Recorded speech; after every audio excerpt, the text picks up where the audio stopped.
Hello, everybody. It's Heather with the Leadership Heart podcast. And today I am super thrilled to have Heidi Barham on here. And she is somebody who was a classmate of mine. She and I both got the Certified Diversity Professional certification and got to know each other during that. And then over time, we both have followed each other on social media and then had some conversations. And I like the enlightened way that she shows up to the space of DEI. And the work that she does in hospice is also something that's real intriguing. I've never had anyone on the show like her. So welcome, Heidi. I'm so excited to have you here. I am excited to be here, Heather. This is wonderful. So tell everybody right now, like, where are you right now in your leadership journey? So I've actually made a huge transition. I've been working for Hospice of the Western Reserve for a little over 15 years, and I spent the first 13 of that in the space as a spiritual care coordinator.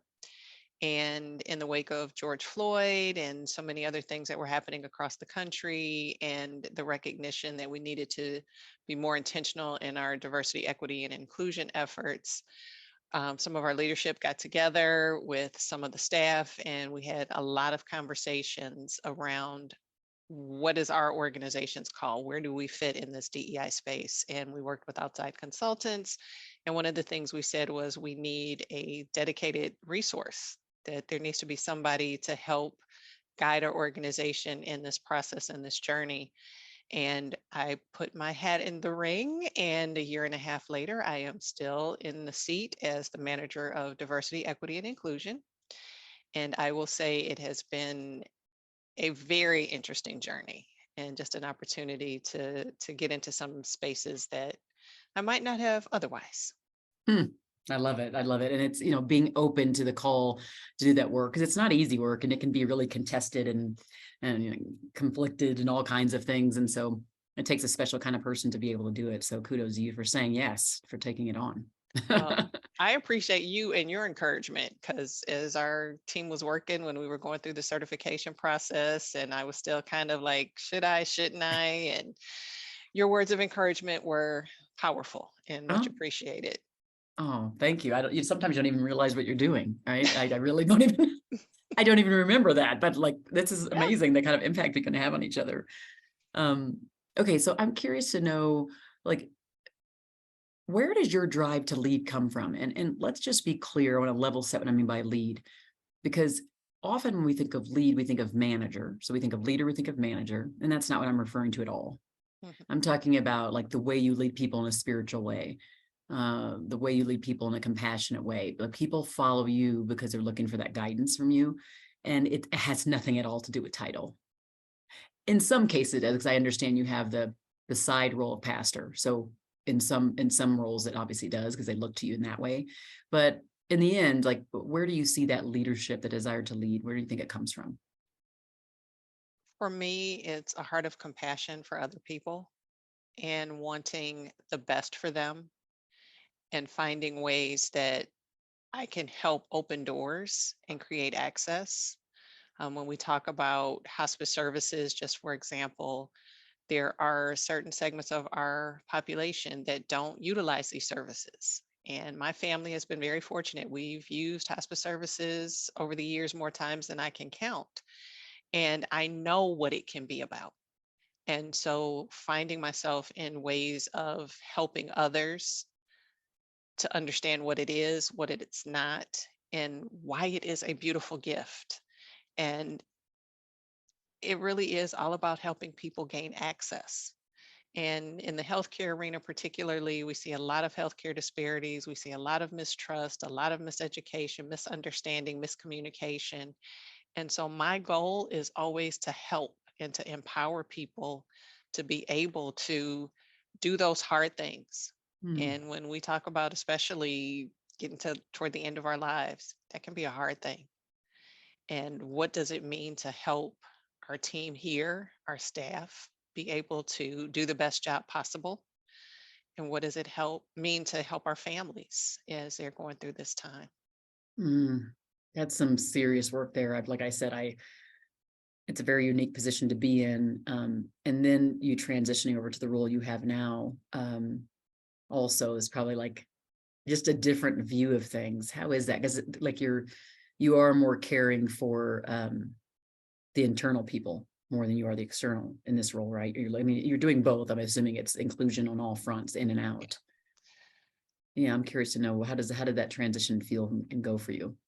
Well, it's really interesting because something happened one day last week that just really brought both worlds together in an amazing way. I was having a conversation with our medical director, and he was sharing a story about one of the patients that he had met and his powerful story. And he was just like telling me all about this gentleman. He was 100 years old and just the life he had led. And it's civil rights and working. He started an organization that was focused on community activism. And so this was really intriguing to our medical Mm, director.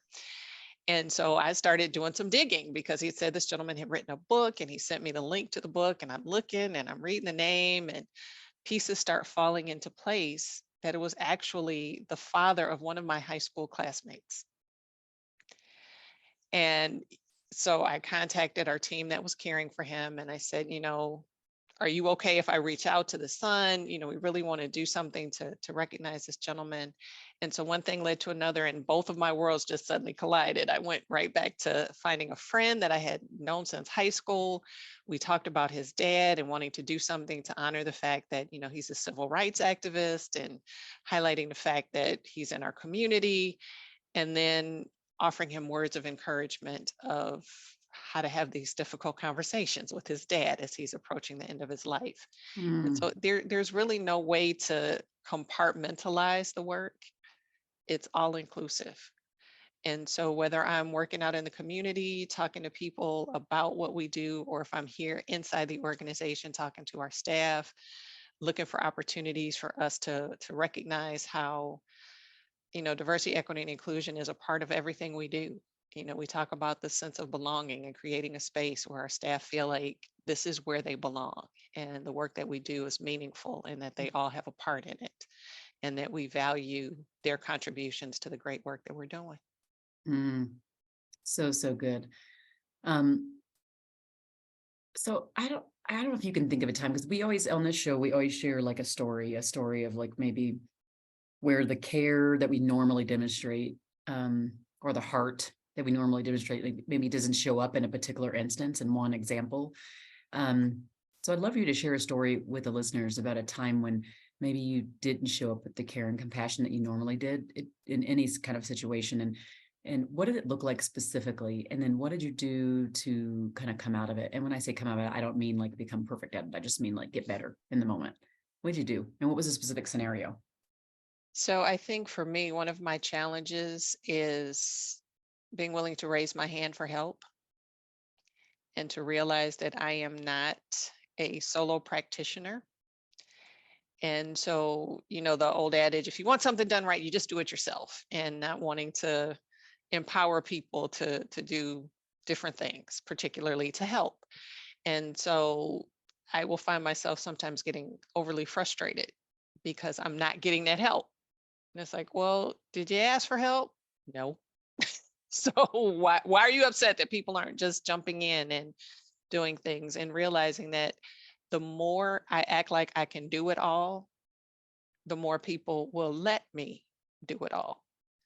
And so even recognizing that one of the ways that we help people grow is to give them opportunities to do things and not always just jump in and take ownership of every task.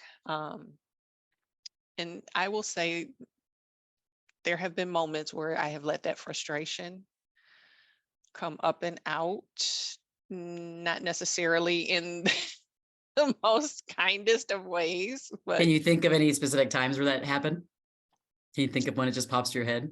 um, I will just say I was on a recent virtual meeting with a group, and I think my frustration just kind of came across in sharp tone in reaction to a comment that was made. And I did what you're not supposed to do. I took it personally. I took it as, are you saying I'm not doing enough, and feeling like I'm, already doing so much, and here somebody is saying that, making this comment. And so afterwards I went back and I apologized, because I feel like we have to be willing to own the things that we do. And if we want other people to be accountable and responsible, we have to be willing to do that and model that same behavior as well. Mm. Was there an awakening, like did it happen right in the moment, or did you go back to the drawing board and then come back and go, okay, I need to apologize for this? It was pretty much instantaneous. Okay. Like as soon as the meeting was over, I'm dialing the phone. Like, yeah, that was not my finest moment. We all have those moments, right, where we're interacting either Mhm. at home or at work or community, whatever, and we just go, did I just do that? Did I just say that? I always try to, like, in my work, I'm always trying to have people reflect on how they leave people feeling, because it's like those feelings that people don't remember. Like, they will always recall the feeling. It really Mhm. is. People will Mhm. recall how you made them feel, and it's so dang true. And when we heard that quote from Maya Angelou Right. about that idea, that's exactly right. And it's like in our life, and I'm not talking about those in management roles because it drives me nuts. I really am not saying leader from the standpoint of a manager. I'm talking about situational leadership, and when people are looking to us in some way, how do we respond? How do we respond to them? It's a question that we all need to ask ourselves, right?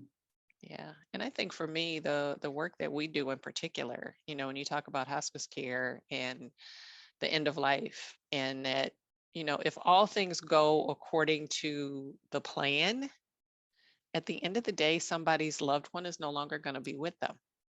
And so if we do something that creates a negative experience, you don't get a do-over from that. You don't get Hmm. to offer them 50% off their next visit. You don't get to comp their meal.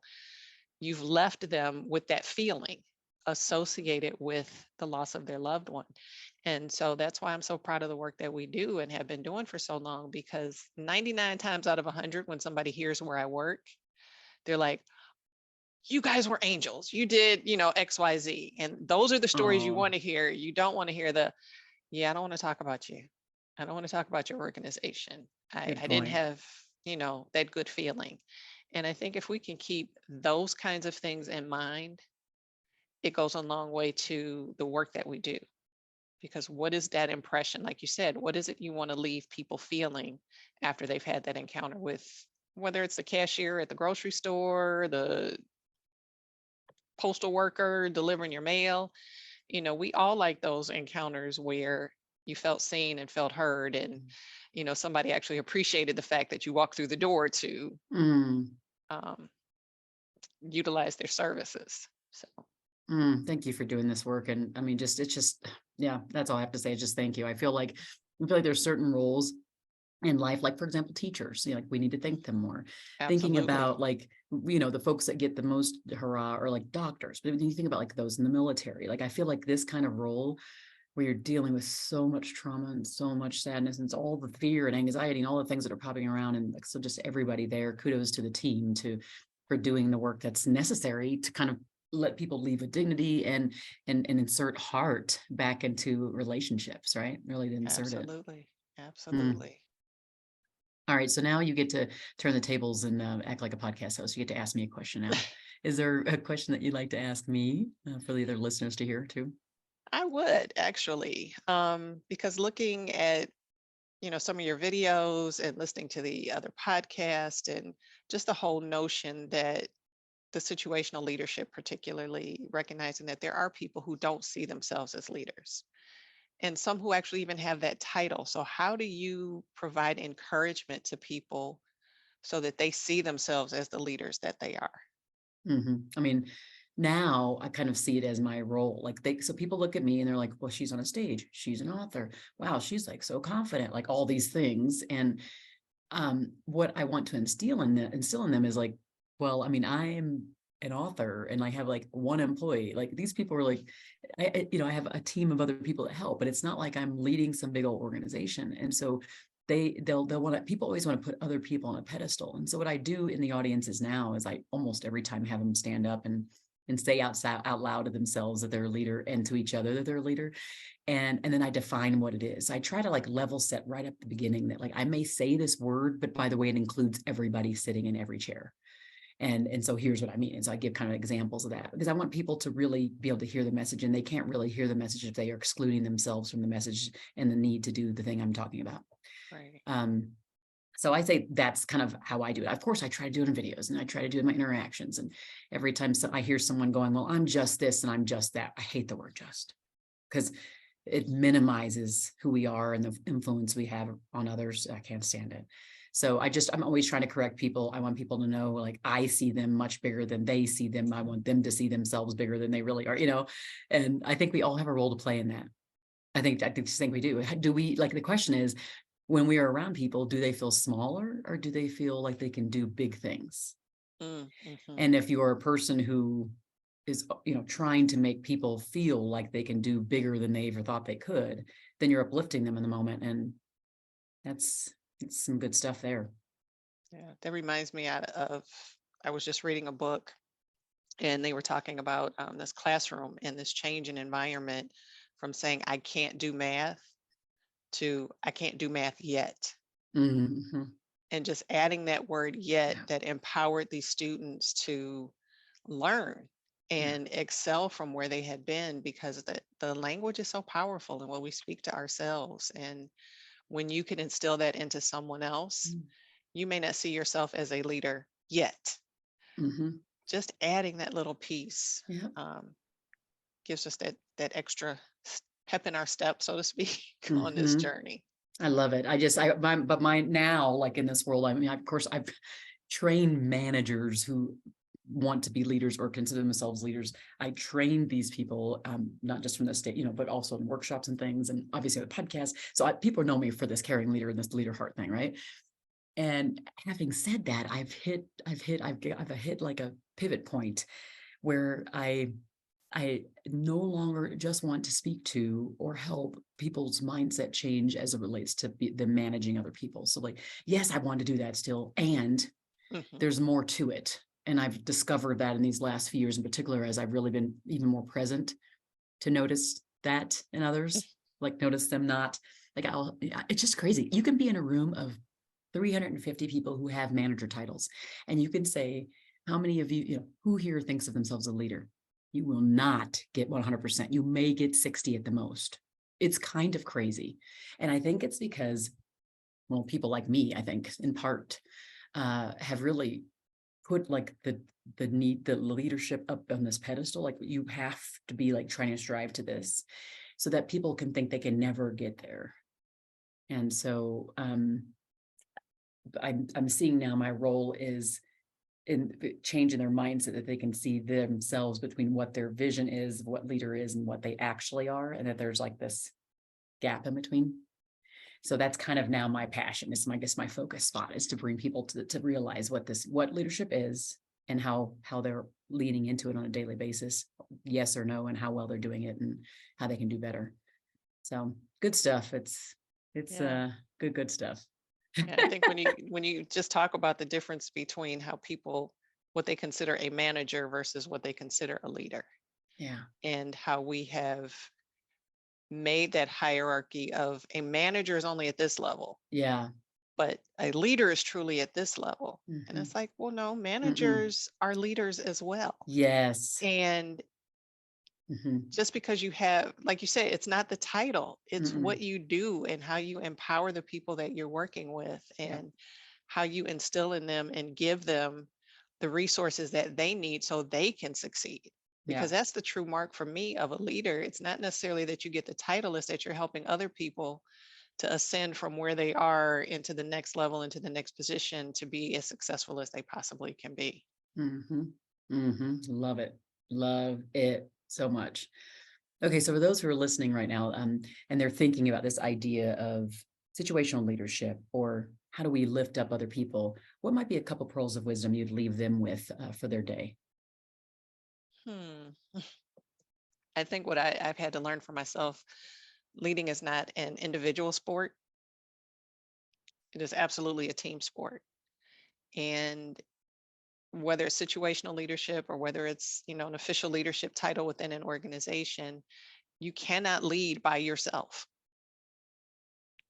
And so when we think about where are we and who are we influencing and how can we magnify that influence, it takes being around people. It takes being willing to work with people. It takes being willing to empower people versus disempower people, to be successful in the work that they're doing. And sometimes it means just jumping in with both feet and doing the work right alongside people. I think that's one of the things that we often miss Mhm. out, that, leaders think they're above the fray, that they shouldn't be at the level of the work.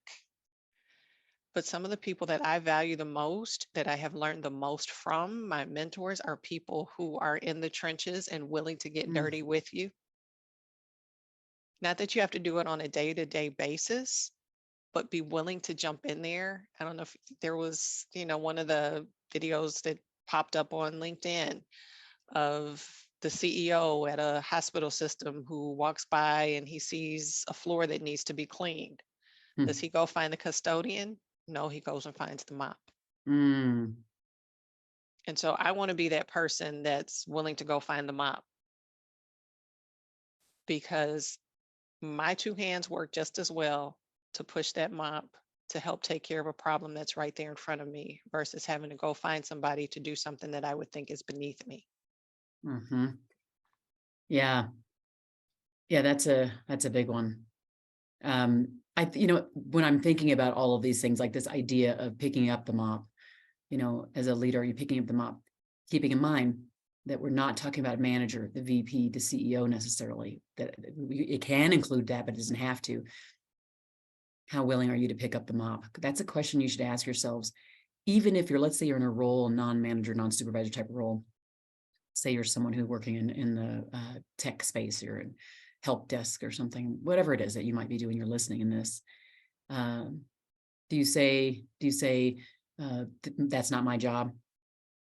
Or are you like more open to serving people in the moment? Because that's really where you get to leadership, when you're willing to serve in the moment. And yeah, picking up the mop. I say that often. I'll be like doing something. I'm like, okay, so like the other day they were getting set up for me to speak, and the lady was putting stuff on the table. And I'm like, okay, well, it looks like you have a lot to do yet. So I have time. Like, how can I help? Like, let me do it. She's like, no, this really is my whole job. And I'm like, oh, what I sensed in the moment is that I needed to kind of back off a little bit, because that she was happy to do her work, and she wanted me to focus on mine. But like, I wanted to, at least I offered. And I think it's important to do that, to recognize that there's humanity in every role, like there's dignity in every role, and that we can choose to help others do it. And it doesn't have to be every day. I love the fact that you said it doesn't have to be all the time, but it's the willingness and the occasional doing of it that lets people know that you're in there with them, which I love. Absolutely. Yeah. For those who are listening right now, hopefully you got a lot of good nuggets from this. So much heart, so much compassion. I absolutely love you, Heidi. And I'm so glad to have you on this journey with me, and being now a member of the Leadership with Heart podcast community. So for those who are listening, if you love it, just go ahead and share this far and wide, so that we can get other people, other leaders, to hear this stuff too. And in the meantime, thanks, Heidi. I really appreciate you coming on here. I appreciate you having me, Heather. It's good to see you as always. I feel the same for you. And thanks everybody for listening to the Leadership with Heart podcast. Be well.